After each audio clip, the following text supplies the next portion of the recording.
Okey, ini mini mixer untuk lampu ya, untuk lampu.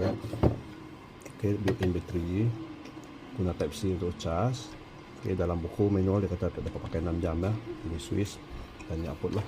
Saya coba sambung ke dua biji lampu ya. Satu pakai channel 17 dan satu lagi guna nombor 1. Jadi saya akan hidupkan.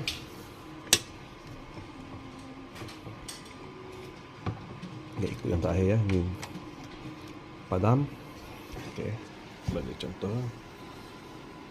Okay, sebab dah set ya untuk lampu malap, dah di set dalam chest ya.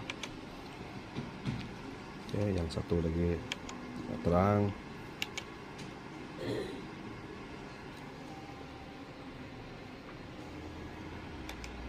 Laju dan klip-klip.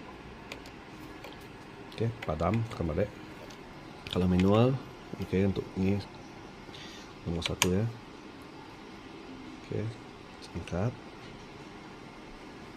Okey, ni lampu ya. Yang pertama memang fader lah, fader untuk master lah. Okey, lampu merah, hijau, biru, putih, kuning. Okey, ini untuk apa nama, klip lah. Sudah laju perlahan. Okey, yang ni untuk tukar warna ya. Tukar warna dia di channel 2. Okey, angkat. Okey, kelajuannya di bahagian 1 sini ya. Perlahan dan laju. Itu manual lah. Okey, sampai di sini dulu ya. Nanti kita bagi contoh macam mana buat chest ni. Okey, bolehlah, cukuplah untuk dipakai. Ini untuk lampu agak malap sikit. Okey, dan bila dah mula majlis, kita on kasih terang. Okey, bila bunyi lampu perlahan, pakai lampu yang perlahan lah. Okey, ini set basic saja, tak banyak lah. Satu saja program dalam satu chest. Okey, yang ni laju.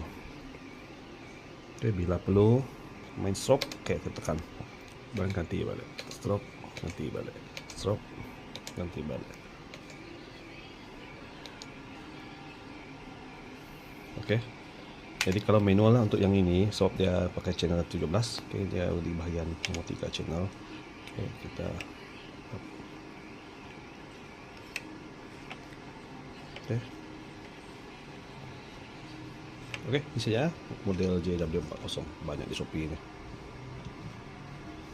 Ada masa kita kongsi lagi ya.